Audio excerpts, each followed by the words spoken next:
Madame Robert est en retard aujourd'hui. Je ne pense pas qu'elle va venir. Allons à la cantine? Il vaut mieux attendre 10 minutes de plus. Si elle ne vient pas, on ira à la cantine.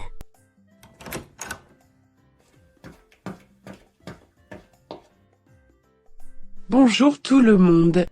Je suis vraiment désolé pour le retard. Ma voiture est tombée en panne, au milieu de la rue. Ce n'est pas grave, madame. Ça arrive. Merci de votre compréhension. Quelle leçon allons-nous étudier aujourd'hui? Aujourd'hui, nous allons étudier le participe présent et le gérondif. Pour pouvoir comprendre le gérondif, vous devez tout d'abord comprendre le participe présent. On commence alors par ce mode. Il marque en général une action passagère, délimitée dans la durée. Comment est-ce qu'on obtient le participe présent? Le participe présent est formé à partir du radical du verbe à la première personne du pluriel du présent. Par exemple, on va essayer avec le verbe « danser ». On va le conjuguer au présent de l'indicatif avec la première personne du pluriel.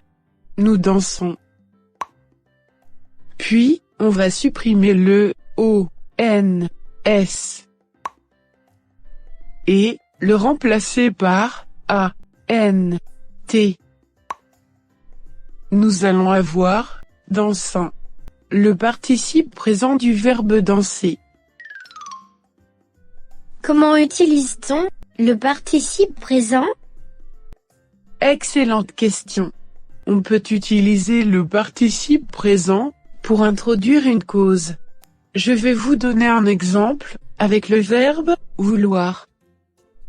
On commence par le conjuguer au présent de l'indicatif avec la première personne du pluriel « nous ». On obtient « nous voulons ». Ensuite, on supprime la terminaison « o », « n », « s » et on la remplace par celle du participe présent « a », « n », « t ». Donc, le participe présent du verbe « vouloir » est « voulant ». Maintenant, on va utiliser « voulant » dans une phrase de façon à exprimer la cause. Voulant maigrir, je fais du sport chaque jour.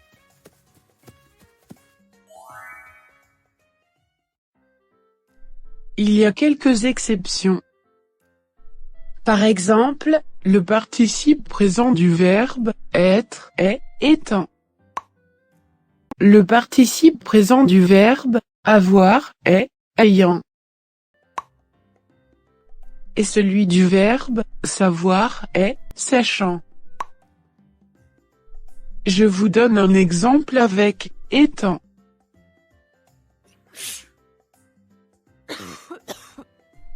Étant malade, je ne suis pas allé travailler aujourd'hui. Est-ce clair? Oui, madame. Alors, donnez-moi un exemple. D'accord. Ayant beaucoup de devoirs à faire, je ne suis pas allé au cinéma. Bravo. Qui veut participer? Bertrand?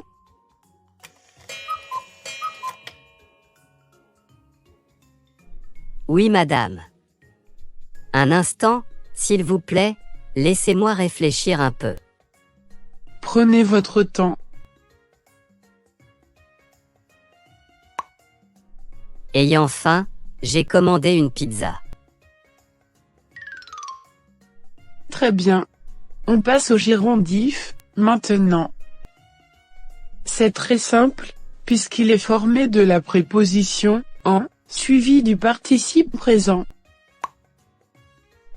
Je vous donne un exemple. Je travaille, en mangeant.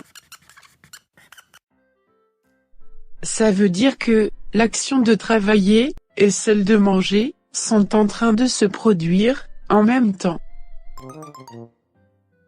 Donc, le gérondif est utilisé pour exprimer la simultanéité. Tout à fait. Il sert aussi à exprimer le moyen ou la manière. Par exemple, je me suis blessé en coupant les légumes. Madame, pouvez-vous m'expliquer davantage? Je n'ai pas compris. Mais bien sûr. Je vous donne un autre exemple.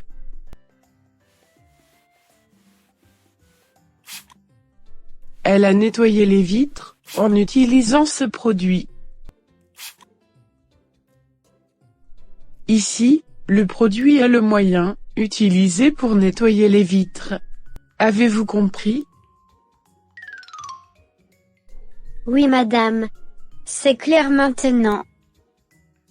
Si c'est le cas, donnez-moi un exemple. Je trace un cercle en utilisant le compas. Mais c'est excellent.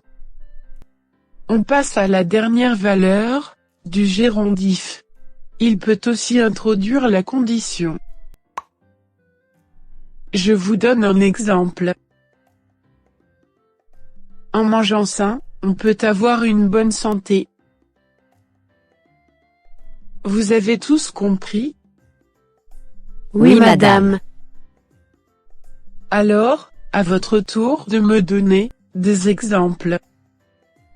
Madame, j'ai un exemple. On vous écoute. Je fais mes devoirs en écoutant de la musique. Bien. Qu'exprime le gérondif dans cette phrase? Il exprime la simultanéité. C'est correct. Julien, à votre tour. J'ai gagné la compétition en travaillant dur. Bien.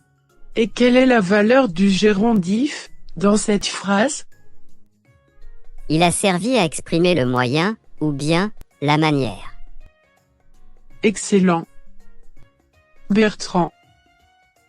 Tu trouveras plusieurs informations en cherchant sur Internet. Et ici, le gérondif exprime la condition. Bravo Bertrand.